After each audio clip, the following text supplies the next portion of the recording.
je vais démarrer ma présentation et je remercie encore EDF Une Rivière Un Territoire d'être associé avec nous sur ces différentes présentations. Allez, l'objectif du webinaire, en faisant assez simple, hein, donc on a une demi-heure, 3/4 d'heure de présentation. Voilà, les places de marché, un atout pour la vente en ligne, et on va essayer de répondre aux différentes questions que j'expose ici et qu'on trouve. Une marketplace, déjà, c'est quoi? Bon, on verra une définition, hein. Je pense que vous avez tous et toutes à peu près une idée de ce que peut être une marketplace, mais on essaiera d'apporter une définition un peu plus précise.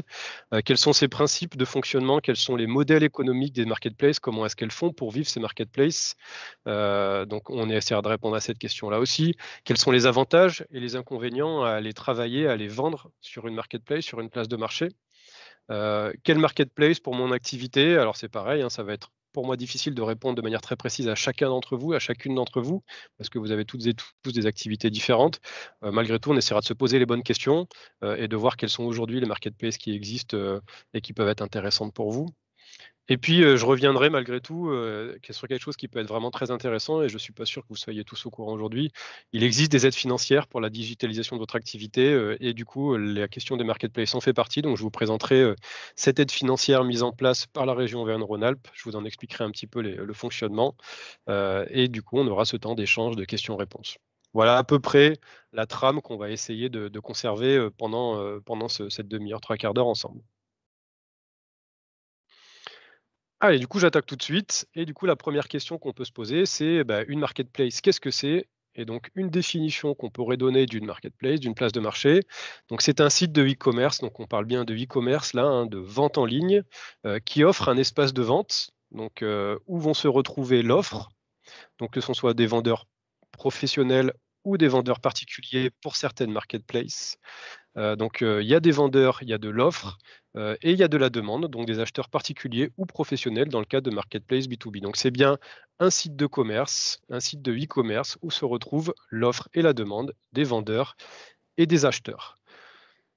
On est sur quelque chose de particulier, à savoir que cette marketplace, donc on a un opérateur marketplace, on en verra différentes par la suite, hein, qui va mettre en place une marketplace, un site internet sur lequel plusieurs vendeurs, donc vous allez pouvoir faire partie, vont pouvoir aller créer un espace et donc vendre sur cet espace de cet opérateur qui est mis à disposition par l'opérateur, qui vont pouvoir vendre des produits ou des services.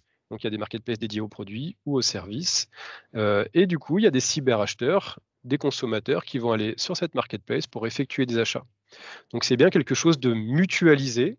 Le site internet n'est pas uniquement le vôtre, il met à votre disposition, on va le voir, hein, suivant rémunération ou suivant commission, suivant les modèles économiques, qui met à votre disposition un espace pour que vous puissiez, vous, en tant que dirigeant d'entreprise, vendre vos produits ou vos services.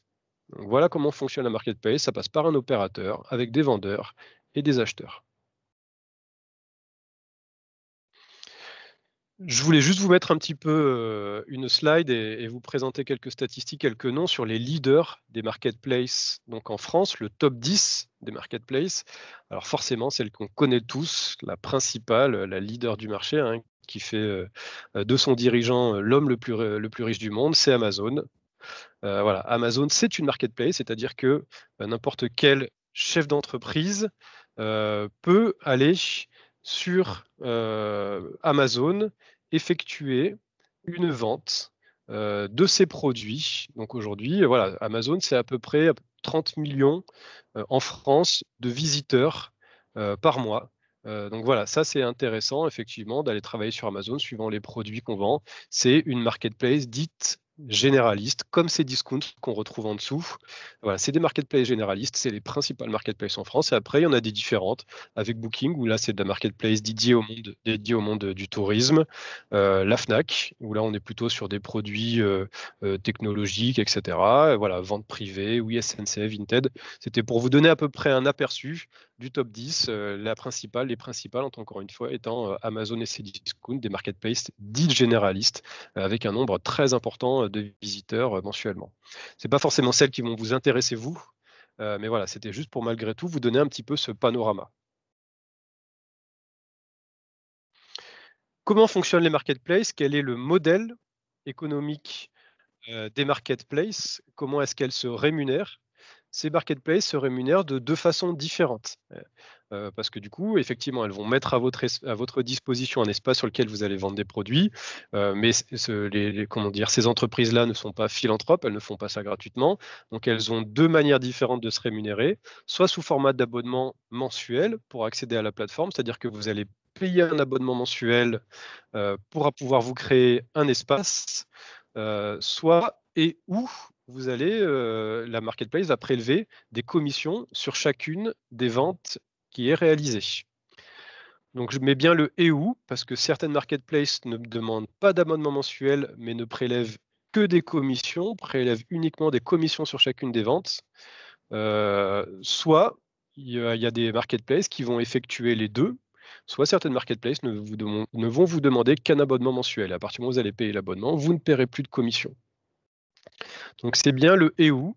Donc ça va être un des critères de choix, on le reverra par la suite aussi, qui va diriger votre choix pour le choix d'une marketplace. Est-ce qu'il y a un abonnement mensuel à payer? Oui. Est-ce qu'il y a des commissions? Oui. Ou est-ce que potentiellement il peut y avoir aussi les 2? Et du coup, quel est le montant de l'abonnement et quel est le montant des commissions qui est prélevé sur chacune des ventes que vous allez réaliser? Voilà aujourd'hui comment se rémunèrent ces marketplaces. Alors, du coup, je vous ai mis, là comment dire? Des exemples, de tarification de marketplace. Encore une fois, là, j'ai pris les principales. On en verra d'autres par la suite qui fonctionnent un peu différemment. Mais si on prend un exemple, Amazon, encore une fois, la plus connue, pour vous donner un exemple précis, il y a et du coup un abonnement qui est de 39 € par mois pour accéder à la plateforme ou de 99 centimes par article vendu. Donc là, on choisit un petit peu son modèle. Et après, il y a des commissions qui sont prélevées, entre de 5 à 20 pour chacune des ventes réalisées. Et après, il y a des frais de gestion supplémentaires qui vont être prélevés, sur chaque article. Donc il faut bien, se poser la question, si on va sur Amazon, qu'est-ce que ça va me coûter mensuellement? Déjà, j'ai un abonnement ou alors, comment dire? Des frais fixes sur chaque article vendu, plus des commissions, plus des frais de gestion. Toutes les grandes marketplaces, on le voit, tournent entre 30 et 50 € par mois à peu près. Alors après, on voit eBay et PriceMeister ont des prix, plus importants pour certaines fonctionnalités.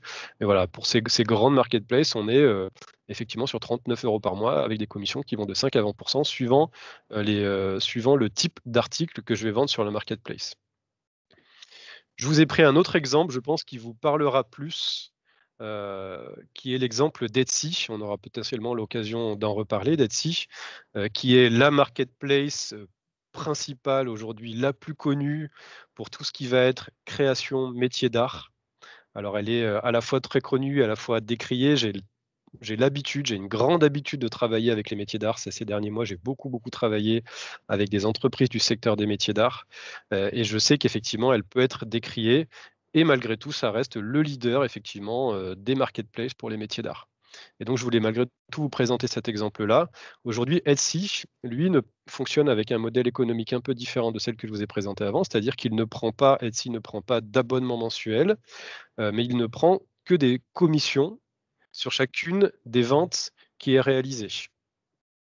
Alors pour la mise en ligne de chaque produit, un exemple, hein, sur Etsy, donc c'est 18 centimes d'euros hors taxe pour la mise en ligne d'une fiche produit.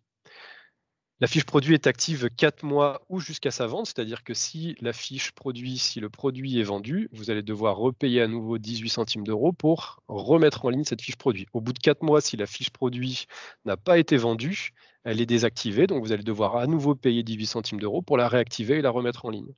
Etsy prend en plus de ça, si l'article est vendu, 5 hors taxe de frais de transaction, donc sur le montant des produits, plus des frais de traitement, à savoir 4 plus 30 centimes d'euros hors taxe sur chaque produit qui est vendu. Et là, on ne compte même pas les frais de transaction, les pourcentages de frais de transaction qui sont pris sur les frais de livraison. C'est-à-dire que si vous avez des frais de livraison, en plus de ça, il y a un pourcentage qui va, venir s'affecter de manière, supplémentaire sur les frais de livraison qui sont affectés, au produit que vous avez vendu. Donc voilà qu'aujourd'hui comment se rémunère Etsy. Pas d'abonnement, mais il faut avoir conscience que, tous ces frais-là, malgré tout, ils vont rentrer en jeu et on le verra par la suite. Du coup, ça a forcément un incident sur la marge, sur votre marge à vous, la marge que vous allez prendre sur les produits que vous vendez en ligne. Voilà comment se rémunèrent ces marketplaces, comment est-ce qu'elles fonctionnent. Donc des modèles économiques différents suivant les marketplaces, c'est quelque chose que vous devez aller regarder avant de vous dire: «Tiens, je choisis celle-ci ou celle-ci». C'est voilà, quels sont les frais inhérents à la marketplace que vous allez sélectionner. Le principe de fonctionnement d'une marketplace, au-delà du modèle économique, c'est le suivant, hein. Alors je le résume de manière assez rapide. Il y a des étapes supplémentaires qui vont rentrer en jeu, mais voilà, j'ai pour moi, détaillé encore une fois de manière assez simple les différentes étapes, parce que voilà, par expérience, je sais que les chefs d'entreprise avec lesquels je travaille, veulent des choses assez simples, comme ça on retrouve tout. On crée un compte sur le professionnel, sur la plateforme qu'on sélectionne.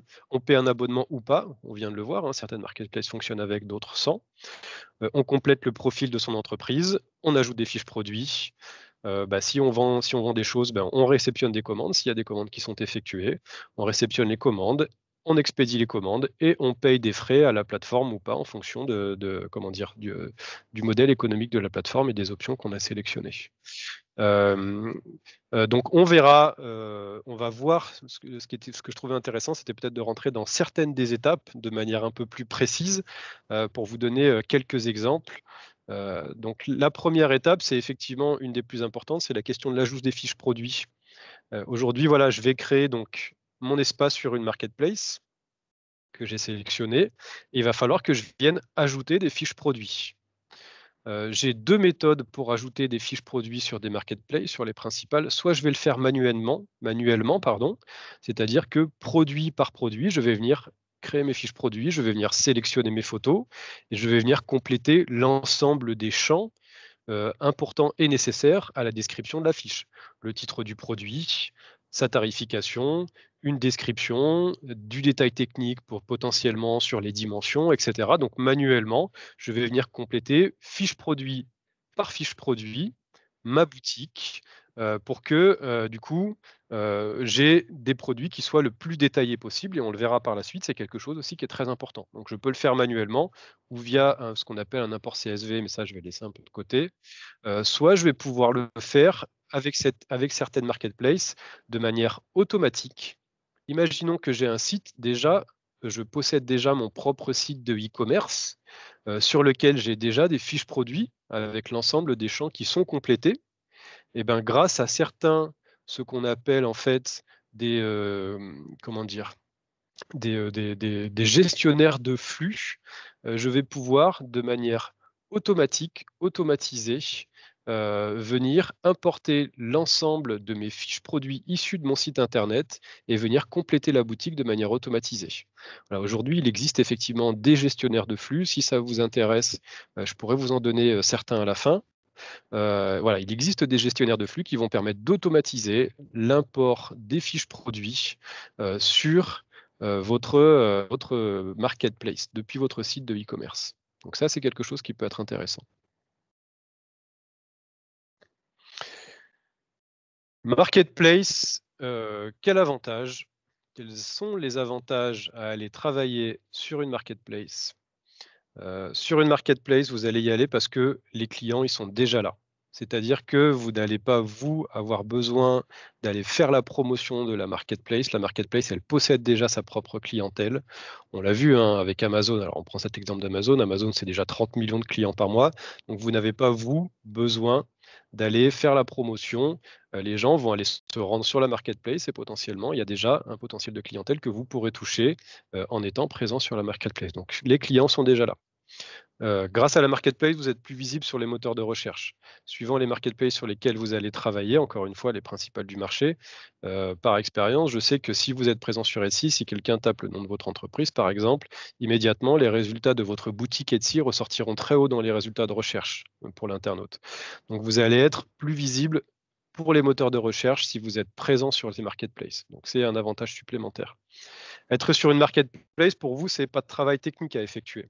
Encore une fois, l'opérateur de la marketplace va mettre à votre disposition son espace et tous les éléments techniques nécessaires à la création de votre boutique. Vous n'avez pas, vous, à créer l'ensemble des éléments pour votre boutique. Vous avez uniquement à la compléter cette boutique. Vous avez juste à mettre les photos, à détailler les fiches produits, potentiellement à créer des catégories de produits, mais vous n'avez pas tous les aspects techniques et tout le travail technique à effectuer. Vous n'avez pas de maintenance à faire sur le site internet parce que c'est bien la marketplace qui du coup s'en occupe. Et tout ça, c'est comment dire, tout ce travail-là de la marketplace, il est réalisé parce que vous lui payez un abonnement, soit des commissions. Donc c'est pris en compte dans ces éléments-là. Et la marketplace aussi, du coup, c'est un potentiel de clients beaucoup plus important. Encore une fois, du fait du visitorat actuel des marketplaces, vous allez pouvoir toucher des personnes qui potentiellement jusqu'à maintenant ne vous connaissent pas, mais qui vous découvrent grâce à la marketplace et donc potentiellement vont acheter certains de vos produits. Donc voilà, c'est un petit peu tout ça, les avantages qu'on va trouver à la marketplace. Client déjà là, meilleure visibilité sur les moteurs de recherche, pas de travail technique à effectuer pour vous et vraiment un potentiel de clientèle très important. Voire une clientèle à l'étranger pour certaines marketplaces. Il y a beaucoup d'artisans avec lesquels je travaille qui aujourd'hui vendent une grande partie de leur production à l'étranger parce qu'ils ont réussi à toucher des étrangers grâce aux marketplaces sur lesquels ils sont présents.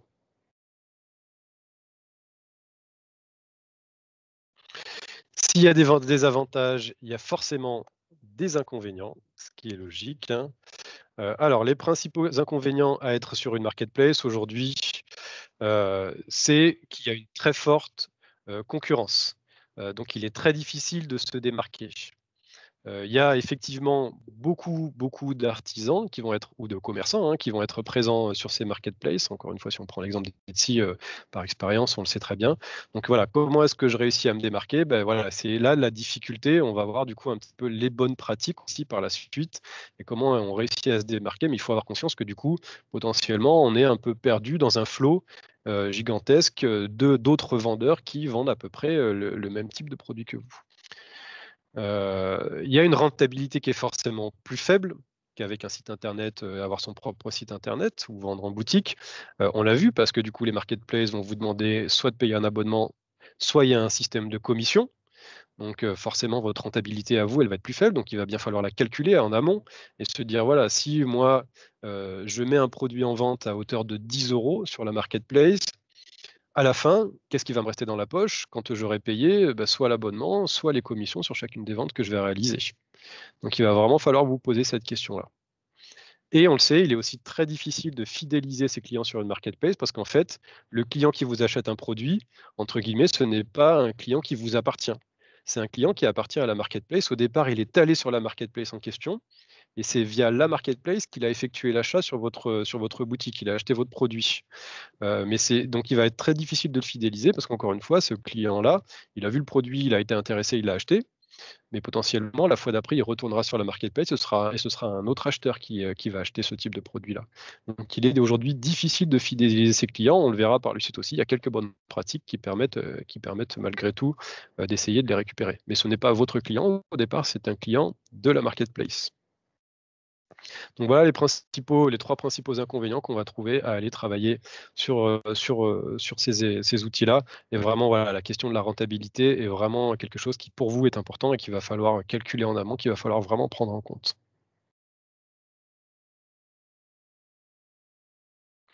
En termes de bonnes pratiques, alors là je vous ai mis, un exemple, hein, c'était de la capture d'écran, je suis allé chercher de la capture d'écran sur de la fiche produit. De la fiche produit issue d'une marketplace. Donc là, on est, sur Amazon, hein, mais bon, peu importe, on pourrait retrouver ce type de fiche de produit-là, sur plein d'autres marketplaces, peu importe d'où elle vient. Donc là, on est sur, une crème, la Provençale bio. Donc, on retrouve sur la gauche, de la slide, donc la photo du produit. Là et les photos du produit, on le verra aussi sur la slide d'après, que la question de la gestion des photos est un élément qui est important. Donc, une photo, un titre vraiment très parlant, la provençale bio, le gommage de pureté, nettoyant, huile d'olive bio, AOP de Provence et une huile d'olive certifiée Cosme Bio pour peau mixte. Donc on a vraiment là dans le titre du produit déjà les mots-clés les plus importants qui vont permettre à l'internaute immédiatement de se positionner, de savoir si c'est ce type de produit-là qui l'intéresse. À la fois par la photo, parce qu'on le sait sur une marketplace, on achète avant tout une photo et on le verra aussi sur la slide d'après, donc la photo est très importante. Mais tout de suite dans le titre, il faut être très clair sur le contenu de la fiche produit et sur le produit que vous proposez au client. Pas juste, là, il aurait pu mettre, il met juste, crème la provençale bio et s'arrêter là. Et du coup, ça aurait été une erreur et l'erreur, elle est pas faite, à savoir que là, on a tout de suite gommage, nettoyant, huile d'olive bio, AOP, Provence et c'est ce que l'internaute et le consommateur recherchent tout de suite. Et après, j'ai mis, à propos dans le à propos de cet article peut être un petit peu le système de description, de l'article et donc là, dans la description, on a pareil, quelque chose avec, différents points. On a des petites puces, là, on le voit et donc là, on a une description assez complète, du produit en question. Voilà, gommage pour le visage et on retrouve les mots-clés: huile d'olive, bio, AOP, Provence, peau mixte. Voilà, quel est le résultat qu'on va obtenir en utilisant cette crème-là? Quelle est, la méthode d'application de cette crème-là? Comment est-ce qu'il est fabriqué? Quel est le contenu de cette crème-là? Donc là, on a vraiment un détail, une description complète. Donc, c'est pareil, j'ai trop l'habitude de voir des chefs d'entreprise qui vont mettre, un titre trop court et une description ou qui reprend juste les trois quatre mots du titre sans aller plus loin. Donc voilà, c'est pour ça que ces fiches produits-là, elles doivent être complètes. Il faut mettre du contenu, à la fois dans les photos, dans le titre du produit et dans sa description. C'est vraiment des choses c'est des éléments qui sont importants et qui vont vous permettre aussi, voilà, de faire en sorte que quand l'internaute voit votre fiche produit, il est intéressé, il va aller plus loin, donc le taux de transformation sera meilleur quand vous allez compléter un maximum vos fiches produits et aussi la marketplace, on le sait par expérience, aime bien et vous fera ressortir plus haut dans les résultats de recherche si vous avez des fiches produits qui sont bien complétées. Donc c'est un élément important, c'est une bonne pratique. Une deuxième bonne pratique, c'est la question des photos. Alors j'enfonce un petit peu une porte ouverte, hein, mais je préfère le dire, voilà, plutôt que de laisser ça un petit peu de côté. Les photos, de toute façon, doivent être de très bonne qualité. Les photos floues, il faut abandonner ça. Les photos prises avec les téléphones portables, il faut pas. Voilà, sauf avec, moi j'en sais aujourd'hui, on peut avoir des très bons appareils photo portables, mais essayez tant qu'à faire d'avoir un appareil photo numérique, tant qu'à faire, d'avoir ce qu'on appelle des photos détourées ou des photos sur fond blanc. Donc là, on peut, acheter, il y a encore une fois beaucoup d'artisans avec des métiers d'art avec lesquels je travaille en ce moment, qui achètent, des mini box, des petites boîtes photos, ça coûte pas très cher sur internet, avec, des petits néons intégrés ou avec des lumières qui vont permettre d'avoir des photos qui soient toujours prises à peu près sous le même angle, avec les mêmes fonds, avec du fond blanc, parce qu'il y a rien de meilleur qu'un fond blanc pour mettre en avant, un produit. Il faut une unité dans les photos, c'est-à-dire qu'encore une fois, il faut que les photos soient prises à peu près toujours sous les mêmes angles et cetera, avec les mêmes fonds. Il faut ce qu'on appelle aussi des photos explicites. Quand je dis photo explicite, on le voit, c'est plutôt la photo qu'on trouve en bas à gauche, où on va aller chercher un petit peu aussi du détail. Donc on peut prendre le produit une fois dans son ensemble, ou 2 devant, derrière et après on va aller chercher le détail. Et là, on le voit par exemple pour cette pochette en cuir, artisanale, on va aller chercher le détail de la couture, le détail du fermoir et c'est aussi ça, on voit le détail du cuir, c'est ça aussi qui va faire la différence. Et après on peut aller aussi, pourquoi pas, chercher de la photo de mise en situation. Mise en situation, ça veut dire, ça peut être la pochette portée, dans une main, comme ça on voit à peu près quelle est la dimension et comment cette pochette peut se positionner une fois qu'elle est portée en main. Donc voilà, c'est aussi, la question des photos aujourd'hui, elle est très importante. Je sais que voilà, c'est quelque chose, sur lequel, vraiment il faut travailler, qui est pas forcément le plus facile à réaliser parce qu'on n'est pas tous des grands photographes, on n'est pas tous des spécialistes, mais malgré tout, c'est aussi ça qui va faire la différence et qui va faire que vous allez vous démarquer par rapport à la concurrence. Donc, photo très bonne qualité, explicite, unité de photo et potentiellement photo détourée sur fond blanc. J'ai vu passer dans la conversation aussi la question des ring lights. C'est vrai que je les recommande moi aussi beaucoup ces ring lights, ces fameuses lumières en forme de cercle, hein, sur pied, sur lequel on peut mettre en fait soit un appareil photo numérique, soit un téléphone au centre et qu'on va pouvoir déclencher à distance avec une petite télécommande et qui vont permettre encore une fois de venir faire de la photo avec un trépied, avec une bonne lumière et du coup qui vont vraiment mettre en avant et en évidence vos produits. Et ça coûte vraiment pas très cher. Sur des marketplaces, je ne citerai pas lesquels, mais sur des marketplaces très connus, vous trouvez des ring lights aujourd'hui de très bonne qualité à 20 ou 25 € sans problème, hein. Une autre bonne pratique pour vous, chef d'entreprise, si vous avez une boutique, il faut qu'elle soit complète. Là, je vous ai pris un exemple, là, c'est une chef d'entreprise avec laquelle j'ai travaillé, qui propose là, donc sur sa boutique, plutôt tout ce qui est, carnet de santé, donc voilà, c'est du artisanal, tout ça est fait main. Et donc là, on a une boutique avec, on le voit en tout 33 produits avec différentes catégories. Donc certaines marketplaces, comme on le voit sur la gauche, vont vous permettre de catégoriser, vos produits et donc là, voilà, on a une boutique qui est complète avec plus de 30 produits, avec différentes catégories de produits. Donc voilà, il faut une boutique complète. Je veux pas avoir des boutiques ou en tout cas, je n'aime pas voir des boutiques où il y a 3-4 produits qui se courent après, voilà, avec des photos qui sont pas forcément de bonne qualité, qui mettent pas en avant le produit. Voilà, complétez-moi vos boutiques et encore une fois, ça fait partie des recommandations de toute façon que vont vous faire les marketplaces au départ.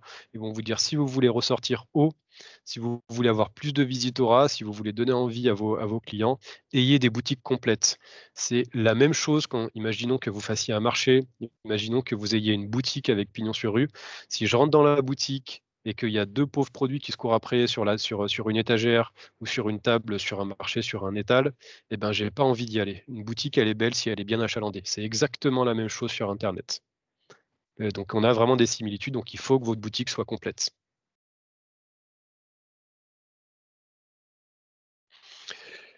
Une autre bonne pratique, celle-ci est un peu plus compliquée, à obtenir, mais malgré tout, elle est importante, la question de l'obtention des avis.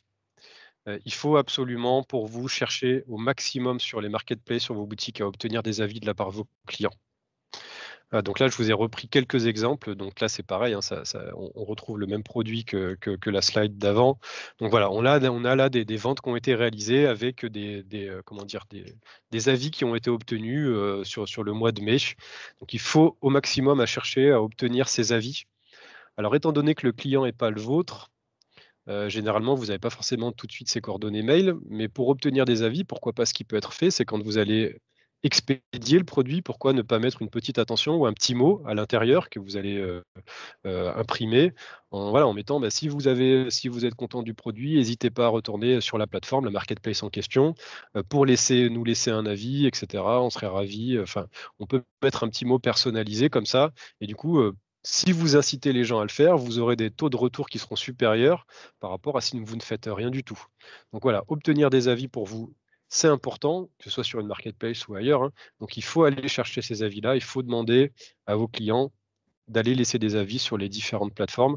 Et encore une fois, plus vous avez d'avis sur votre plateforme, plus votre boutique ressortira haut dans les résultats de recherche et sera moins noyée dans la masse de l'ensemble des vendeurs sur les marketplaces.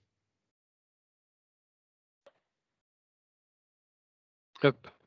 Je vous ai mis, un lien donc, de toute façon la présentation, vous sera fournie, hein, mais je vous ai mis un lien, vers le site internet d'Etsy, parce que malgré le fait, encore une fois, qu'elle soit décriée, cette plateforme-là fournit vraiment beaucoup de bons conseils et sur le lien suivant, il y a toute une liste de conseils. Je ne pouvais pas là sur le temps qu'on avait ensemble tous vous les détailler, ces bonnes pratiques, mais elle vous met toute une liste de bonnes pratiques, de conseils encore une fois, que vous pouvez utiliser sur Etsy, mais qui est valable, cette liste de conseils, pour l'ensemble, des marketplaces sur lesquels vous allez vous positionner. Donc il y en a toute une liste, n'hésitez pas à aller la consulter. Plus vous prenez d'informations, meilleure votre boutique, sera par la suite.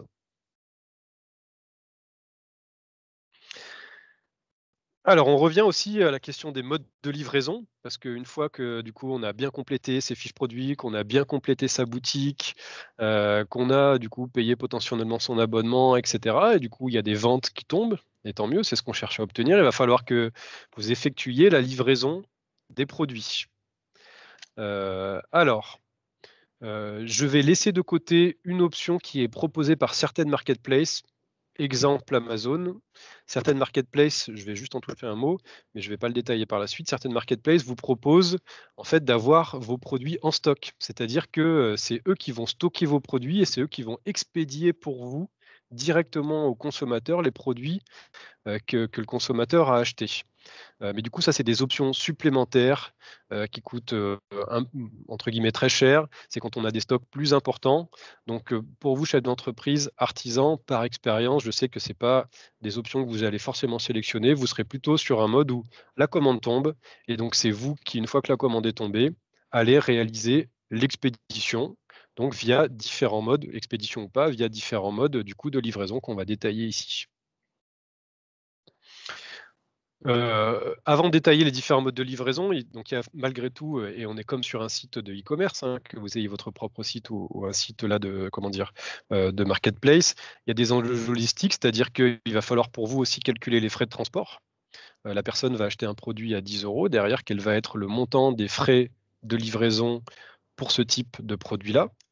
Donc oui, il va falloir calculer vos frais de transport en fonction de l'emballage, du transport, potentiellement des assurances que vous allez prendre, et des retours. La gestion des retours aussi, elle est importante. Donc là, il va falloir, voir, voilà, auprès de quel transporteur vous placez et du coup, quels sont les frais qui vont être inhérents, à la gestion de ces frais de transport et potentiellement, est-ce que ces frais de transport, vous les offrez ou est-ce qu'ils sont à la charge, du client? Donc ça, c'est une question qui se pose aussi.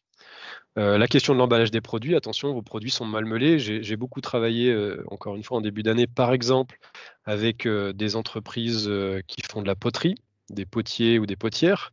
Donc, quand on expédie, quelque chose, une poterie, on sait par expérience, c'est pas de la même chose que d'expédier, du textile et donc il va falloir vraiment, emballer le produit correctement et sélectionner le bon prestataire pour faire en sorte que le produit, quand il arrive, il soit pas brisé. Donc la question de l'emballage pour vous est quelque chose d'important. La question de la gestion des stocks. Sur, la marketplace, il va falloir du coup, mettre à jour en temps réel, ou en tout cas essayer de le faire, les stocks des produits. Donc, quel système de stockage? Quelle gestion des stocks? Si par exemple vous avez, une boutique physique où il y a du stock, si vous avez un site internet plus une marketplace et qu'au même moment, bah, il y a un produit qui est acheté sur les 3, est-ce que le stock est suffisant? Est-ce que le stock est mis à jour sur chacun des «outils» entre guillemets?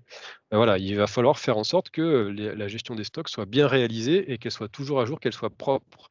Il y a rien de pire pour un consommateur qui achète sur internet, que d'acheter un produit qui est affiché en stock et de recevoir un email une demi-heure ou 24 heures après lui expliquant, «Bah, je suis désolé, en fait, j'avais pas mis à jour mes stocks sur la marketplace et ben, en fait, j'en ai plus». Et donc il va falloir potentiellement attendre une semaine, 10 jours ou alors je vous propose autre chose. Donc là, l'expérience consommateur, elle est vraiment très mauvaise et généralement, on perd le client de cette manière-là. Donc il faut vraiment penser à cette question de la gestion des stocks et je vois, un petit message qui est passé en disant: «Bah, j'ai un stock spécifique pour la marketplace». Effectivement, c'est une bonne solution de dire: «Voilà, ce stock-là que j'ai là, il est uniquement dédié à ma marketplace», mais ça malgré tout, ça va nécessiter d'aller le mettre à jour. Et bon, après, il y a la question de la gestion des retours en fonction des secteurs. On sait aussi par expérience qu'il peut y avoir, des taux de retour qui sont importants, donc il va falloir aussi prendre ça en compte. Donc le principal mode de livraison que vous allez, utiliser, c'est la livraison par transporteur, soit par un transporteur classique parce que vous vendez du produit dit classique. Donc, j'en ai mis quelques-uns, hein, Chronopost, Colissimo, vous allez potentiellement aussi faire du relais colis ou utiliser, UPS, peu importe. Là, moi, j'ai pas de je suis complètement neutre. J'ai mis les principaux du marché parce que c'est ceux qu'on connaît le plus. Mais encore une fois, à vous de voir avec, quel transporteur vous souhaitez, travailler et encore une fois, allez bien analyser la tarification, généralement, la tarification, elle s'effectue au poids et à la dimension du colis. Donc allez regarder les différents tarifs de ces, comment dire? De ces prestataires, transporteurs, et allez par la suite sélectionner celui qui vous convient le plus. Après, si on vend du frais, si on vend de l'alimentaire, parce qu'on peut aussi faire, potentiellement, du click and collect pour de l'alimentaire. Alors j'ai fait, il y a un mois de ça, comment dire? Un webinaire spécialisé pour le monde de l'alimentaire et du coup, c'est pour ça que je le remets là. Et donc imaginons que je vende, des magrets de canard, parce que je suis un producteur. Du coup, je vais expédier mes magrets de canard via des places de marché spécifiques, on les verra par la suite. Et ben, il va falloir que j'utilise des transporteurs spécialisés dans le frais et donc là, je vous ai mis un Chronofresh. Alors après, il y a Sandbox qui sont en fait, là donc on achète des boîtes, c'est une alternative aux transporteurs. On achète des boîtes réfrigérées, spécialisées, dans lesquelles en fait on va mettre les produits frais pour les expédier de manière classique. Donc transporteur classique, transporteur spécialisé dans le frais, donc à vous de voir et sélectionner le prestataire qui vous convient le plus. C'est pareil, là j'avais mis donc là, je ne sais pas s'il y a des entreprises de l'alimentaire aujourd'hui, mais potentiellement si je vends aussi sur des places de marché, parce qu'il y a la possibilité de le faire, de l'alimentaire, mais sous forme de plat du jour. sous forme de plats préparés, si je suis un traiteur par exemple, je vais pouvoir du coup utiliser des plateformes de livraison, donc livraison par un tiers. Je vous ai mis la principale étant Uber. Voilà, Uber Eats, je vais du coup passer par ce livreur-là pour effectuer la livraison auprès du client qui a commandé sur la place de marché. Voilà, je vous ai mis quelques tarifs, hein, typiquement Uber, si vous utilisez la plateforme Uber et son mode de livraison, ça veut dire que c'est lui qui va livrer pour vous, il a ses propres livreurs, il vous prend 30. Donc c'est, un tiers, effectivement qui va tomber dans sa poche, du prix de la commande, sans compter, les frais de matériel et de mise en service. Donc voilà, la livraison par un tiers peut être faite, encore une fois, pour de l'alimentaire. Là, on est plutôt sur Uber Eats, hein, généralement sur de la livraison sur l'ultra urbain, hein. C'est-à-dire que voilà, ça fonctionne dans les métropoles ou dans les très grandes villes. La troisième solution que vous allez pouvoir adopter, et certaines marketplaces le proposent, pas toutes, mais certaines marketplaces le proposent, c'est le click and collect. Le principe du click and collect, je vous le mets en 4 briques, mais je pense que vous savez tous aujourd'hui ce que c'est, hein, avec ce maudit confinement, on en a tous entendu parler aussi. Voilà, l'internaute commande en ligne. Une fois qu'il a commandé son produit, il choisit l'heure de retrait en magasin. Si on a plusieurs magasins, eh bien, il peut même choisir le magasin dans lequel il va retirer le produit. Et après, il y a soit un règlement qui s'effectue en ligne directement, soit le règlement s'effectue en magasin. Donc ça, c'est des options aussi qui peuvent être laissées au choix de l'internaute. Et une fois qu'il a donc commandé, sélectionné son heure et son lieu, payé en ligne, potentiellement, il vient retirer sa commande directement en magasin. Donc là, on est sur du click and collect. Donc ça, encore une fois, certaines marketplaces proposent ces options-là.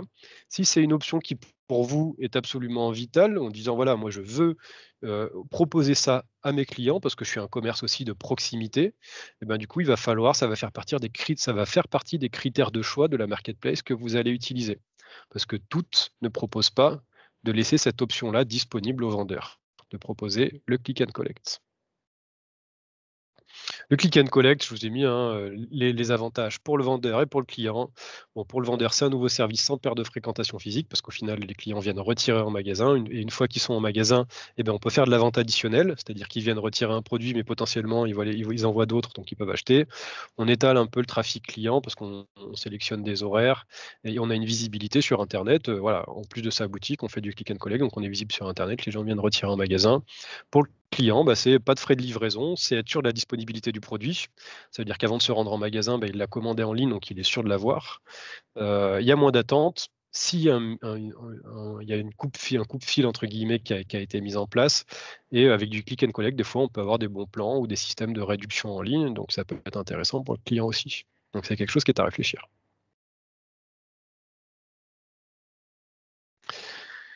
Et du coup, quels sont les critères qui vont vous permettre de sélectionner la bonne marketplace pour vous? Alors des critères, il y en a plein. C'est pareil, vous verrez par la suite, quand vous aurez à disposition le replay, je vous mettrai aussi une petite, fiche, qui avait été éditée par la CMA Auvergne-Rhône-Alpes, sur effectivement les marketplaces pour les métiers d'art et dans les critères de choix. Voilà, est-ce que vous préférez un site regroupant des produits de différentes catégories ou bien une marketplace qui est spécialisée uniquement dans votre secteur d'activité? Donc, une marketplace généraliste ou une marketplace spécialisée? Donc la question se pose au départ. Est-ce que je vais aller sur Amazon pour vendre mes produits ou est-ce que je vais aller sur Etsy, qui est plutôt une marketplace spécialisée, dans le fait main, dans la création? Quel est le niveau de gamme présenté sur la marketplace? Est-ce que ce niveau de gamme, il est cohérent avec vos propres produits? Vous, vos produits sont plutôt sur de l'entrée de gamme, sur de la gamme moyenne ou alors vous êtes sur du haut de gamme, voilà, vous êtes sur du produit de luxe et du coup, il va falloir vous poser la question: «Moi, je vais aller sur telle marketplace, est-ce que du coup, ça correspond moi à ma gamme de produits?» Si vous êtes sur du produit de luxe, vous n'allez pas aller sur de la marketplace qui va proposer de l'entrée de gamme parce que du coup, vous n'allez pas trouver la bonne clientèle et inversement. Où sont installées les entreprises qui sont adhérentes à la marketplace? Parce qu'il peut y avoir des marketplaces locales, on va le voir par la suite, hein, je vais vous en parler. Ou est-ce que c'est des marketplaces, régionales? Est-ce que c'est des entreprises qui sont dans toute la France ou à l'international? Il existe des marketplaces spécialisés localement. On va pas aller, ça aurait pas d'intérêt pour vous qui êtes des entreprises de la région Auvergne-Rhône-Alpes d'aller, vendre pour vos produits sur une marketplace, dont les vendeurs sont uniquement installés, par exemple en Bretagne. Ça a pas d'intérêt. La marketplace bénéficie-t-elle d'une promotion sur d'autres supports de com pour gagner en visibilité? Certaines marketplaces vont vous proposer, en plus de votre boutique, de faire un peu de publicité sur les réseaux sociaux, par exemple.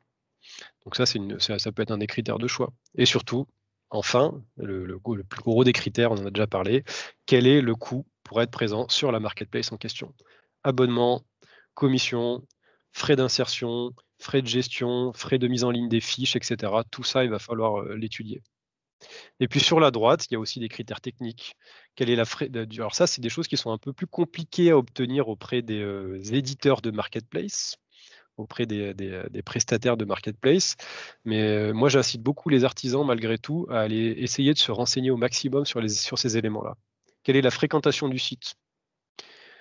Quels sont le nombre de ventes réalisées par mois et par professionnel en moyenne? C'est-à-dire que voilà, en moyenne, un vendeur, il réalise combien de ventes? Quel est le référencement et la visibilité de la marketplace en question? Quel est le montant du panier moyen par acheteur? Voilà, en moyenne, combien dépense un acheteur sur la marketplace? Quels sont les modes et les coûts de livraison comment dire, inhérents à cette marketplace-là? Quel est le niveau de sécurité du paiement sur la marketplace en question pour le consommateur qui va venir acheter? Et quelle est, de manière générale, la notoriété et la réputation? Alors après, bah, forcément, on ne peut pas tout avoir non plus, hein, la meilleure marketplace du monde. Mais du coup, il va falloir se poser des questions et se dire: «Voilà, tel critère, ce critère-là pour moi, il est ultra important, donc je vais essayer d'obtenir une réponse». Même si sur les éléments techniques, ça peut être très, très compliqué.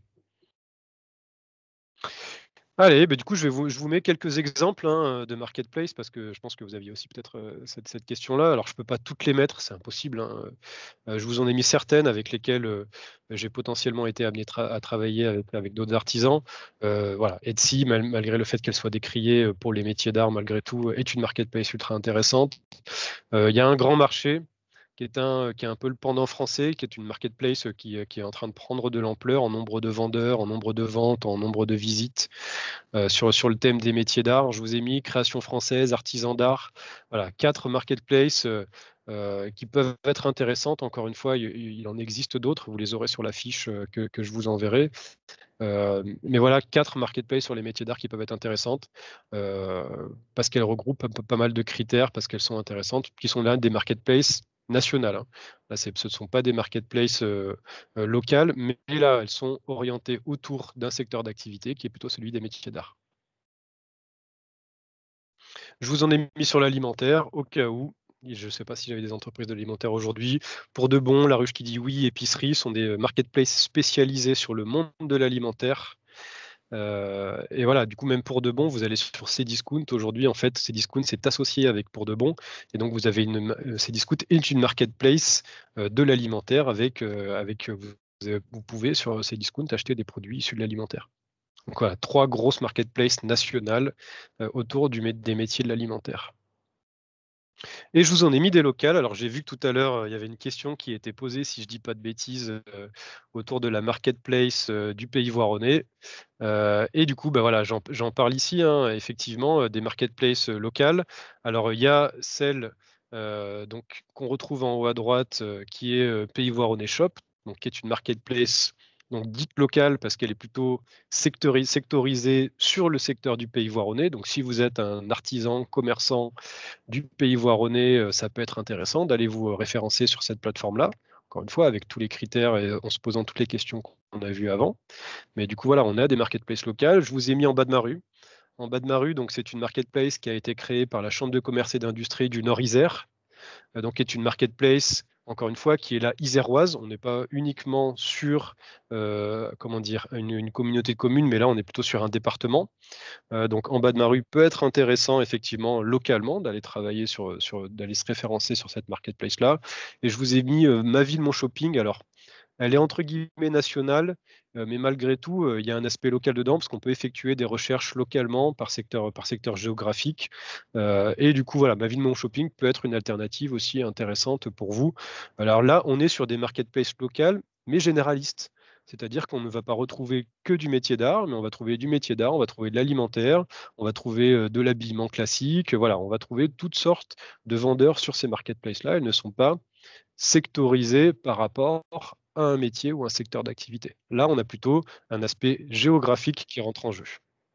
Et effectivement, Achat-Ville, alors je réponds à la question parce que je la vois s'afficher.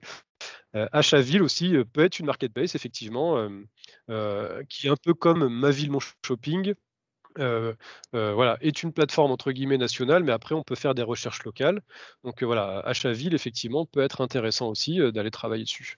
Voilà, c'est pour ça que j'ai pas pu toutes les mettre, j'en ai mis, 2-3 qui me venaient un petit peu en tête comme ça, mais, vous avez raison, Achat-Ville fait partie des marketplaces, sur lesquels on peut aller bosser. Avec là encore une fois là, tout type de vendeurs. Ce sont des marketplaces, c'est une marketplace dite généraliste.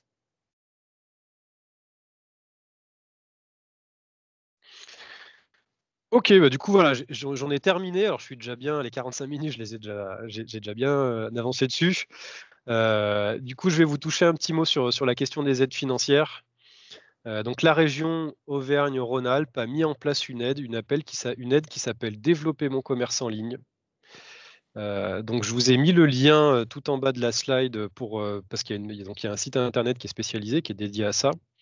Donc cette aide de la région, comme vous pouvez le voir, elle concerne différents types de projets. Si votre projet, et vous allez voir pourquoi j'en parle pour les marketplaces aussi, c'est de créer, refondre, optimiser un site internet de e-commerce, optimiser sa présence en ligne, financer du nom de domaine, de l'hébergement, des frais de référencement, de l'abonnement à un logiciel de création de site internet en SAS ou l'accès à une marketplace, c'est bien marqué donc dans le règlement intérieur de l'aide de la région, l'accès à une marketplace, et ben, vous allez pouvoir vous faire financer par cette aide de la région. Exemple, vous allez aller sur une marketplace où il y a un système d'abonnement mensuel, ou annuel, je dis n'importe quoi, il y a un abonnement qui est de 350 € par an pour pouvoir avoir une boutique sur la marketplace. Et ben donc, cet abonnement-là, vous allez pouvoir le faire financer par cette fameuse aide de la région. Jusqu'à 500 € de dépenses, il y a une prise en charge totale de la dépense, donc c'est pris en charge à 100 jusqu'à 500 € de dépenses. Au-delà de 500 € de dépenses, il y a une prise en charge à 50 des dépenses jusqu'à une aide maximum de 1 500 €. Exemple, je dépense 1 000 €, j'ai une dépense de 1 000 €, et ben, du coup, je vais toucher 500 € parce que les 500 premiers sont pris en charge à 100 plus 50 des 500 € restants, donc 250. Donc pour 1 000 € dépensés, j'aurai une subvention de 750 €. Donc voilà, pour de la création de site internet, pour de l'achat de nom de domaine, pour du référencement ou pour l'accès à une marketplace. Alors on n'est pas financé sur les coms versés, non, malheureusement. Parce qu'en fait, cette aide-là, elle fonctionne sur la base de factures acquittées.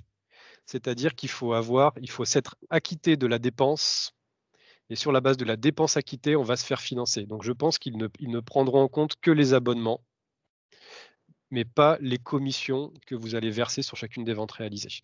Parce que la commission, en fait, c'est pas une facture acquittée, c'est pas une dépense acquittée, c'est voilà, c'est une commission qui est prise en charge par la plateforme, mais c'est pas une dépense, à proprement parler.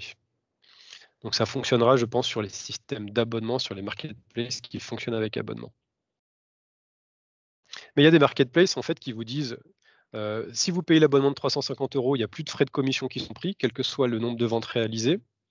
Donc ça peut être intéressant de se dire: «Bah, voilà, au lieu de fonctionner avec le système par com, moi je préfère prendre un abonnement tout de suite et m'abonner pourquoi pas pour 2 ou 3 ans et dire: "Bah, voilà, mon abonnement je l'ai pris tout de suite pour 3 ans, j'en ai eu pour, je dis n'importe quoi, 1 000 € d'abonnement pour mes 3 ans, j'ai réglé la somme tout de suite, j'ai payé mon abonnement pour 3 ans et ben, voilà, cette facture-là des 3 ans d'abonnement, je vais aller auprès de la région et je vais leur dire: "Moi j'ai une facture acquittée, maintenant je dépose un dossier pour me le faire financer"».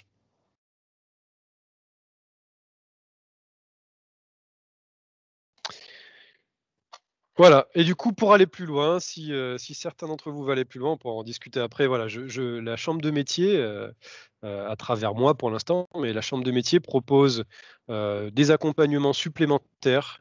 Voilà, aujourd'hui, je propose du diagnostic numérique pour les entreprises qui veulent aller plus loin sur le thème du numérique. C'est un état des lieux de l'usage du numérique dans l'entreprise, ça dure 1 heure et demie.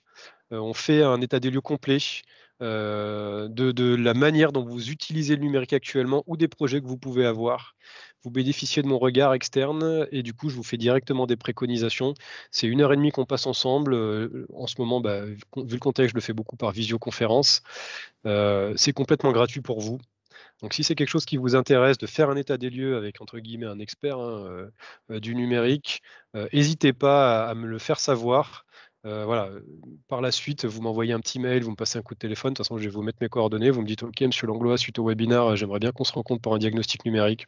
Comme je vous dis, c'est 1 heure ensemble, 1 heure et demie.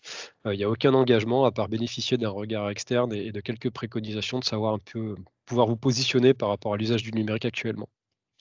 Et après, on peut aller plus loin sur de l'accompagnement individuel, où je peux accompagner de manière individuelle les entreprises qui le souhaitent en fonction des, comment dire? Des conventions qu'on peut avoir avec certains territoires. Je sais que, par exemple, il y a Sonia Arbois du Pays Voironnais, qui est présente aujourd'hui. La chambre de métier de l'artisanat de l'Isère a une convention avec le territoire du Pays Voironnais et le Pays Voironnais nous finance en partie pour accompagner les entreprises de son territoire sur le thème du numérique. Donc aujourd'hui, une entreprise du Pays Voironnais qui aurait besoin d'un accompagnement individuel entre 0,5 et 2 jours sur du numérique, sur voilà, pourquoi pas la mise en place d'une boutique sur une marketplace. Et voilà, le Pays Voironnais nous finance sur ce thème-là. Et il y a d'autres territoires sur le département de l'Isère qui le font. Je pourrais citer la métro, je pourrais citer l'agglomération des Portes de l'Isère, je pourrais citer la Bièvre, enfin bon, peu importe, mais du coup, voilà, si c'est pareil, en fonction du diagnostic, parce que je préfère d'abord faire un diagnostic avant d'accompagner individuellement. Au départ, voilà, j'ai dit aux entreprises, on va faire un diag ensemble, un diagnostic numérique, et en fonction de ça, on verra les besoins et je vous accompagnerai individuellement. Et après, j'ai des gros programmes plus conséquents avec de la formation collective, avec de l'accompagnement individuel, jusqu'à 14 heures d'accompagnement individuel. Ça, c'est du gros programme pour des plus gros projets. Voilà, un programme qui s'appelle Atout numérique avec un nombre de places restreint. Mais encore une fois, la première brique, quand je veux accompagner une boîte ou quand une boîte a un besoin, je passe toujours par la première étape, celle qu'on voit en bleu, à savoir on fait un diagnostic ensemble et sur cette base-là, on regarde quels sont vos besoins, on analyse et après, moi, je vais ouvrir les différents tiroirs pour dire, on va vous accompagner plutôt de cette manière-là ou plutôt de cette manière-là. Donc là, n'hésitez pas à me solliciter là-dessus, voilà, pour qu'on voit si vous avez des besoins pour qu'on bosse ensemble. Prochain rendez-vous, prochain webinaire sur le RGPD, 1er juillet, règlement général sur la protection des données. Alors celui-là, il est un peu moins fun, mais aujourd'hui, il est important et indispensable. Donc voilà, il faut avoir conscience de ces éléments-là sur le thème du RGPD, ce fameux règlement auquel les entreprises doivent être en conformité depuis mai 2018. Donc ça fait à peu près 3 ans que vous, toute entreprise, devez être conforme par rapport à ce règlement général. Si vous vous posez plein de questions là-dessus, n'hésitez pas à venir à y assister le 1er juillet. J'aurai en plus de ça normalement des juristes avec moi, des avocats. Donc au-delà de l'aspect un peu qu'est-ce qu'il faut faire, il y aura vraiment des personnes spécialisées pour répondre aux questions un peu plus précises. RGPD 1er juillet 2021 sur le même format, 1 heure et demie maximum, questions-réponses. Ça, c'est ce qu'on appelle le hub de la CMA Isère. Donc je vous enverrai de toute façon un lien par la suite pour vous remercier et pour vous dire que vous aurez accès au replay donc de cette vidéo et à différentes informations. Donc ça sera sur le hub de la Chambre de métiers de l'Isère. Donc ça, vous le recevrez par la suite avec le lien de connexion, etc. Donc c'est pour ça que je passe vite dessus. Mais vous retrouverez dessus plein d'informations intéressantes pour vous, au-delà de juste celles qu'on vient d'évoquer. Voilà, il y a plein d'informations différentes. C'est vraiment un lieu qui regroupe un maximum d'informations à destination des artisans. Ok, allez, moi j'en ai terminé. Donc, ce que je vais faire, c'est que je vais reprendre les questions. Je vais essayer de répondre aux différentes questions et puis du coup, à chaque fois que je reprendrai la question de quelqu'un, le but du jeu, c'est potentiellement que cette personne-là, réouvre son micro et que du coup, on puisse échanger aussi un petit peu, sur la question qui a été posée pour savoir s'il y a d'autres, informations que je peux apporter. Allez, hop, je vais reprendre les questions une par une.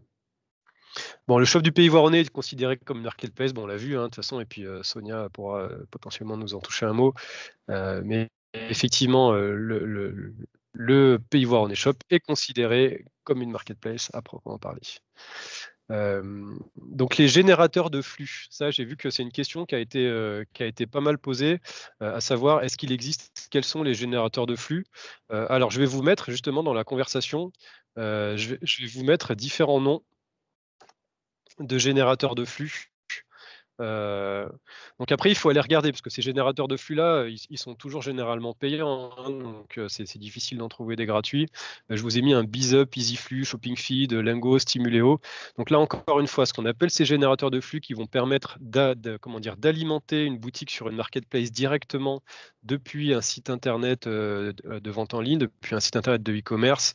Voilà, c'est ces différents éléments-là et généralement tous sont payants, donc il faut aller regarder pour chacun d'entre eux. Voilà, c'est quelques exemples, encore une fois, de générateurs de flux qu'on peut trouver en ligne directement. Hop. Est-ce que l'entreprise peut choisir les avis qu'elle met en ligne? Généralement, sur une marketplace, non.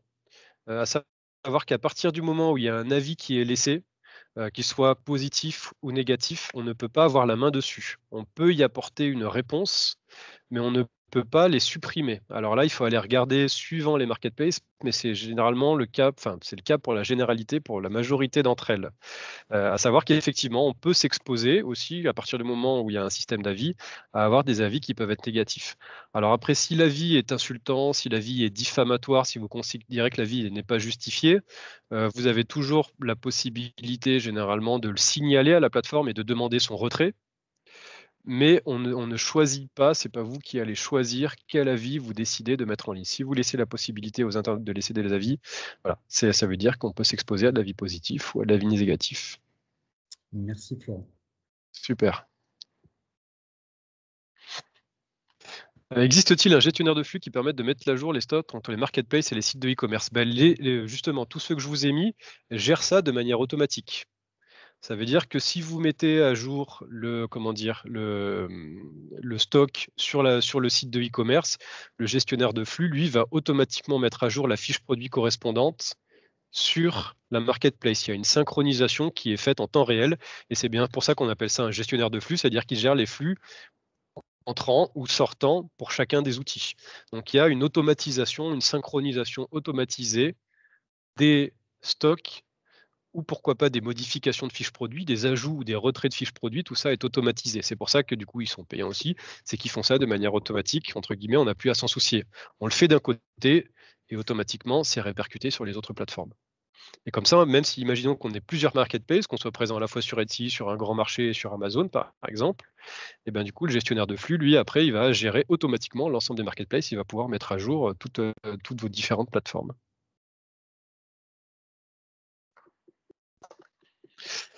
Alors, est-ce que j'ai des retours sur la réussite des places de marché généralistes locales? Ça, c'est une question de Sonia. Alors Sonia, est-ce que tu veux vraiment que je réponde à ta question? Ça oui, carrément. Alors c'est vrai que je les ai évoquées. Aujourd'hui, elles peuvent être intéressantes pour tester, pour commencer à essayer de vendre des produits pour des entreprises locales. Voilà, pour commencer à tester, mais il ne faut pas s'attendre en étant présent sur ces places de marché. Il ne faut pas s'attendre à avoir une explosion du chiffre d'affaires parce qu'aujourd'hui, on le sait, malheureusement, elles ont des visitorats qui sont faibles. Quand je dis faible, c'est par rapport aux places de marché dites nationales ou aux grands noms qu'on va retrouver. Voilà, que ce soit encore une fois, hein, Ma Ville Mon Shopping, non pas Ma Ville Mon Shopping, mais Shopping Voironné ou même En Bas de ma rue. Voilà, c'est des nouvelles places de marché qui démarrent, qui en fait, généralement, les territoires ont voulu se positionner, ont voulu venir se positionner sur ces éléments-là, pour faire aussi un petit peu de marketing territorial et dire: «Voilà, nous», par exemple, si on prend le cas du Pays Voironnais, hein, parce que c'est ton cas, on souhaite se positionner et offrir un service supplémentaire aux entreprises de notre territoire, donc c'est tout à fait louable et c'est intéressant. Surtout que généralement, il y a des conditions financières très intéressantes pour les artisans parce que les territoires, du coup, cofinancent une partie de l'abonnement, et cetera. Donc il est intéressant d'aller vous positionner, vous, chef d'entreprise, sur ces plateformes-là, mais c'est pas sur celles-ci que, demain, voilà, vous allez réaliser, 1 000 € de chiffre d'affaires par mois. Alors après, il y a peut-être des contre-exemples et du coup, j'aimerais bien, rencontrer des entreprises pour qui c'est le cas. Mais voilà, ça peut être dans un premier temps pour tester, aller se positionner sur ces places de marché locales, mais on le sait par expérience, c'est plutôt les places de marché dites, nationales, les places de marché connues, qui vont vous permettre de réaliser des ventes, un peu plus importantes.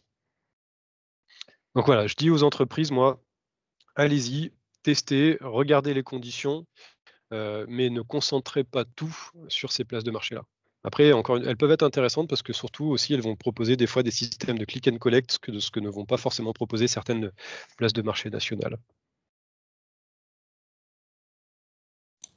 Merci beaucoup pour ton retour. Oui, je le partage, hein, il est honnête. Nous, c'est vrai que la marketplace, en fait, elle a pris le jour lors du deuxième confinement. Donc, c'était une solution d'urgence pour toucher la population avec le système de click and collect dans le cadre des commerces non essentiels qui étaient donc fermés. Et c'est vrai que pour faire sa place, c'est vraiment très, très compliqué. Donc, voilà, c'est pour ça que parce j'étais qu'effectivement, intéressée. il y a une concurrence pour les entreprises au sein de la marketplace, mais il y a une concurrence aujourd'hui entre les marketplaces elles-mêmes, quoi. Ça veut dire que sur un même territoire, aujourd'hui, effectivement, je pourrais aller sur en bas de ma rue ou je pourrais aller sur celle du Pays Voironnais, pour prendre cet exemple-là.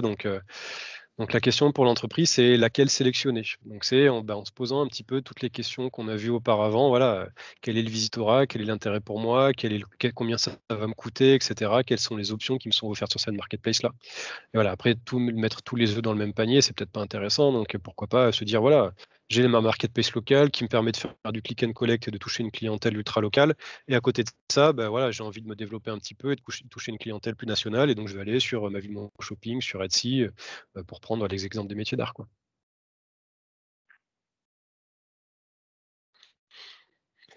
Ok, alors j'ai répondu aux questions qui étaient dans le chat. Maintenant, si vous avez d'autres questions, je suis à votre disposition. Vous pouvez. Alors, il y a un petit système où on peut lever la main pour poser une question. Donc, n'hésitez pas, si vous avez des questions, à lever la main. Et du coup, je vous fais passer la main et on peut échanger de vive voix aussi, vous entendre un petit peu. Ça me ferait pas de mal. Parce que ça fait un peu 1 heure que je parle tout seul. Je commence à avoir l'habitude, mais bon.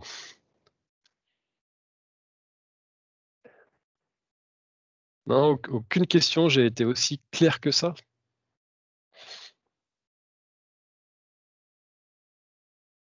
Non, pas de questions sur d'autres marketplaces, sur la manière dont ça fonctionne, etc. Tout ça a été assez clair pour vous. Sur la question de l'aide financière aussi. Moi, je me permets, Florent, parce que c'est vrai qu'on Vas-y. parle à l'instant T, et puis du coup, ben, il faut être un peu précurseur, entre guillemets, de se dire comment on va se préparer la vente en ligne dans Mhm. le futur. Et quand on sait que, je me souviens que tu avais animé un webinaire sur le digital et Mhm. tu avais abordé l'arrivée prochaine de la marketplace de Facebook. Mhm. Est-ce que toi, pour ouvrir un peu Alors, les échanges, est-ce que effectivement, voilà, ouais. tu as des... Sur le thème des réseaux sociaux, parce que les réseaux sociaux et marketplace aussi peuvent être forcément liés. Alors aujourd'hui, sur les réseaux sociaux, si on prend les principaux, hein, je vais prendre Facebook et Instagram. Alors ils appartiennent, Instagram appartient à Facebook. Donc aujourd'hui, si vous êtes présent sur les deux, l'objectif étant de lier les deux, parce que du coup, la page professionnelle Facebook et le compte professionnel Instagram peuvent être liés. Alors si je commence à rentrer trop dans les détails techniques, je vais passer 2 heures là-dessus. Donc je vais juste abandonner les détails techniques et dire qu'aujourd'hui, sur Facebook et Instagram, vous avez les possibilités de créer ce qu'on appelle des boutiques. Donc vous allez pouvoir créer des boutiques et mettre en ligne des fiches produits. Des fiches produits avec de la description, avec du titre, avec des photos, avec du détail. Jusqu'à maintenant, comment dire, quand la personne visitait votre page Facebook, votre boutique Facebook ou votre boutique Instagram, si elle souhaitait commander le produit, elle avait 2 possibilités. Soit, alors on va dire 3 possibilités, je vais prendre les principales. La première, c'est j'ai un site internet de vente en ligne, donc la personne voit ma fiche produit sur ma boutique Facebook ou Instagram.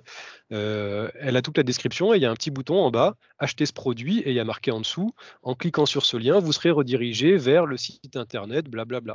Donc en fait, c'est de la direction. La personne voit la fiche produit, elle clique dessus, mais elle est automatiquement renvoyée vers le site internet ou pourquoi pas vers une autre marketplace type Etsy. Donc en fait, elle n'achète pas directement sur Facebook.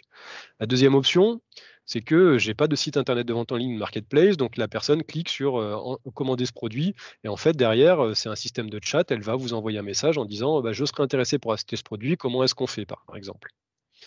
Donc là, voilà, c'est la deuxième option. La troisième, c'est il y a des systèmes de liens de paiement qu'on peut insérer avec des systèmes de paiement bancaire, mais je vais laisser de côté parce que c'est un peu plus complexe. Et en fait, l'option qui est en train d'arriver sur le marché, ce que Facebook, Instagram surtout s'est rendu compte, c'est que du coup, il perdait des clients. À savoir que le client, quand il cliquait sur acheter ce produit, il était redirigé vers un autre site internet. Donc Facebook est en train de devenir et va devenir à terme une place de marché c'est-à-dire qu'ils sont en train de développer un outil qui s'appelle Facebook Pay, qui est déjà disponible aux États-Unis et qui apparaîtra, et en France aussi et en Europe aussi, mais avec des conditions très particulières. Il faut posséder un compte bancaire aux États-Unis pour avoir cette option-là, ce qui n'est pas forcément le cas de tout le monde, d'avoir un compte bancaire aux États-Unis, en tout cas, ce n'est pas le mien. Mais du coup, voilà, demain, cette option-là va arriver. Et donc, en fait, Facebook et Instagram seront des places de marché, c'est-à-dire qu'on ne sortira plus de Facebook et d'Instagram pour effectuer sa commande. L'internaute verra la fiche produit sur votre boutique Instagram ou votre boutique Facebook. Ce produit l'intéresse et il cliquera sur acheter ce produit. Et donc, il rentrera dans un tunnel d'achat, un tunnel de paiement classique, où du coup, il choisira la quantité, il choisira le mode de livraison, il rentrera ses coordonnées et il effectuera un paiement directement sur Facebook ou sur Instagram avec son numéro de carte bleue. Et comment va se rémunérer Facebook? Il se rémunérera comme le font tous les autres, avec un système de commission sur chacune des ventes réalisées. Donc voilà, donc ça veut dire qu'effectivement, demain, Facebook et Instagram seront des places de marché, entre guillemets, ou en tout cas, les internautes pourront effectuer des achats et donc les entreprises pourront proposer à la vente des produits directement sur Facebook ou sur Instagram.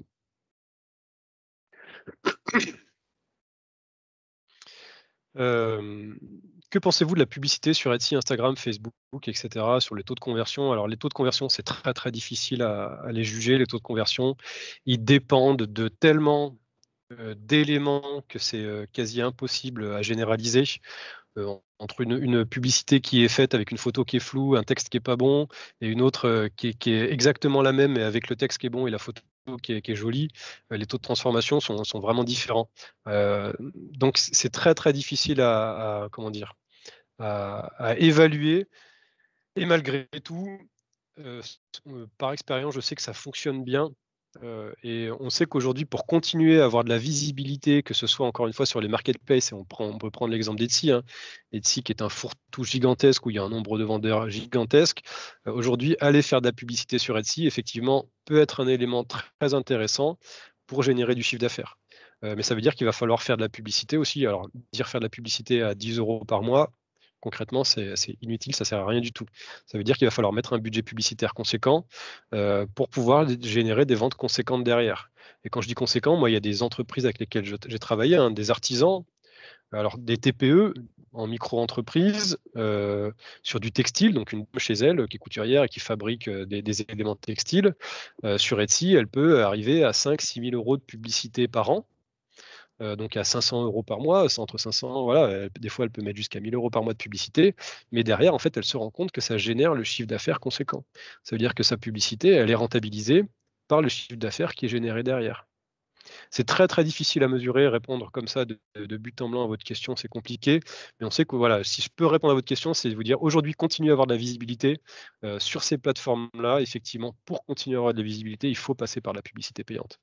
Parce qu'il y a un nombre aujourd'hui d'annonceurs, il y a un nombre de vendeurs très important. Et pour se démarquer, au-delà de toutes les bonnes pratiques que je vous ai données avant, le moyen ultime et le meilleur moyen pour réussir à se démarquer, quoi qu'il en soit, c'est de payer et de faire de la publicité. Question sur les aides financières. Est-ce qu'elles sont systématiquement accordées si le dossier est complet? Eh bien oui.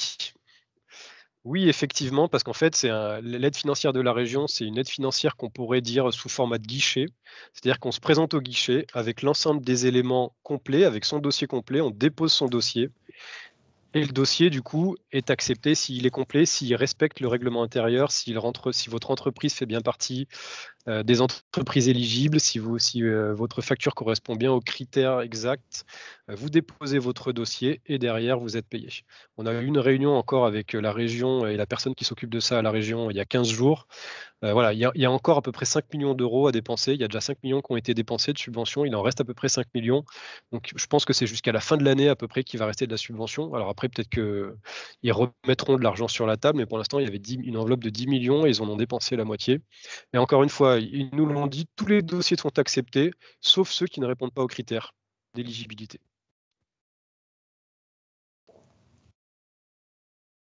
Sonia, tu avais peut-être une question? Non, c'est tout bon. C'est moi qui n'ai pas coupé mon micro. Okay. Excuse-moi. Est-ce que les frais de publicité peuvent rentrer dans les aides financières de la région? Oui. Les frais publicitaires, les dépenses pour de la publicité en ligne sont des dépenses subventionnables. Vous faites de la publicité sur Facebook, vous faites de la publicité sur les marketplaces. Si vous avez une facture à quitter, vous pouvez la faire financer. Donc les frais de publicité rentrent dans les aides financières de la région.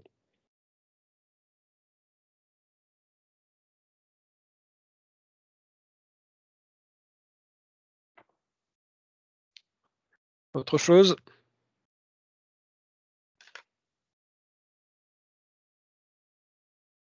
Non, c'est bon pour tout le monde?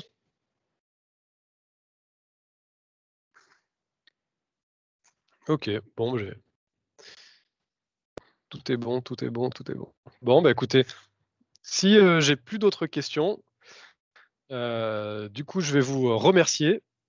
Je vais remercier à nouveau du coup EDF, Une rivière, un territoire, Monsieur Lénas qui était présent aujourd'hui, donc pour être notre soutien sur cette action-là.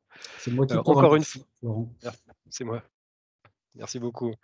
Vous avez mes coordonnées sous les yeux, vous avez ma ligne directe, vous avez mon adresse mail. D'ailleurs, il va falloir que je la change parce qu'elle a changé il n'y a pas longtemps, mais celle-ci est toujours active, donc vous pouvez toujours m'envoyer un mail à cette adresse-là. Pour toute question supplémentaire, pour un besoin de diagnostic, pour un besoin d'accompagnement, voilà, pour des informations supplémentaires, vous avez mes coordonnées, vous n'hésitez pas à me faire un mail. Voilà, dans la mesure du possible, j'essaye de vous répondre rapidement. Et encore une fois, vous recevrez de toute façon un mail de remerciement pour votre participation, avec 2 éléments différents dans le mail de remerciement. Un lien vers la plateforme, le hub, où vous retrouverez toutes les infos et le replay, et un deuxième lien vers un petit questionnaire de satisfaction qui prend, je crois qu'il y a 5 questions, et du coup, ça me permet, moi, d'avoir quelques retours et du coup, de vous proposer des choses toujours plus pertinentes pour vous.